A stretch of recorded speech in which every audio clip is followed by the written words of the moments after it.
আচ্ছা, যাত্রী প্রতীক্ষালয় মানে সেখানে যাত্রীরা অপেক্ষা করবেন, কিন্তু চোপড়ার দিঘি কলোনি যাত্রী কেন্দ্রে চলছে উপস্বাস্থ্য কেন্দ্র।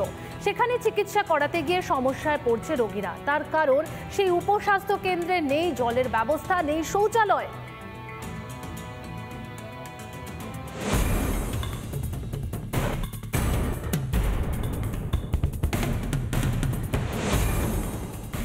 যাত্রী প্রতীক্ষালয় চোপড়া পঞ্চায়েত সমিতি থেকে নির্মাণ করা হয়েছিল, তার কিন্তু হলফ লাগানো বাদে গেটের সামনে। আর এখানে রমরমিয়ে চলছে উপস্বাস্থ্য কেন্দ্র, কারণ উপস্বাস্থ্য কেন্দ্রের কোনো ভবন নেই, আর এই যাত্রী প্রতীক্ষালয় চলছে উপস্বাস্থ্য কেন্দ্র। এলাকায় নেই উপস্বাস্থ্য কেন্দ্র।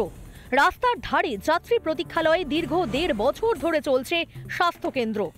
স্বাস্থ্য কেন্দ্রে নেই শৌচালয়, নেই পানীয় জলের বন্দোবস্ত। চোপড়ার দিঘি কলোনি এলাকায় এভাবেই চলছে উপস্বাস্থ্য কেন্দ্র। করছি 1.5 বছর হয়ে গেল। তো যাক, রাস্তার পাশে সেন্টার, এমনি কারো লোকজন আসছে, বাইরে বসার জায়গা আছে, যেমন সমস্যা হচ্ছে না। তো আমাদের একটু জলের প্রবলেম হচ্ছে, বাথরুমের একটু সমস্যাটা হচ্ছে। মা বাইরে থেকে মারা আসে বাচ্চাগুলোকে নিয়ে, অনেকে হয়তো জল খেতে যায়, আমরা তাদেরকে জল দিতে পারি না। এলাকায় একটি স্থায়ী উপস্বাস্থ্য কেন্দ্রের প্রয়োজন বলে দাবি স্থানীয় বাসিন্দাদের।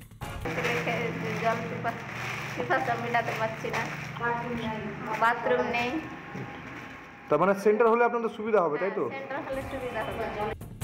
উপস্বাস্থ্য কেন্দ্রের জন্য একটি জমি ইতিমধ্যেই চিহ্নিত করা হয়েছে। অনুমোদন এলেই নির্মাণ কাজ শুরু হবে, এমনটাই জানান পঞ্চায়েত প্রধান। পাশেই আমাদের ভেসল্যান্ড জমি আছে, সেটা বিলারো সাহেবকে আমরা লিখিত আকারে দিয়েছি।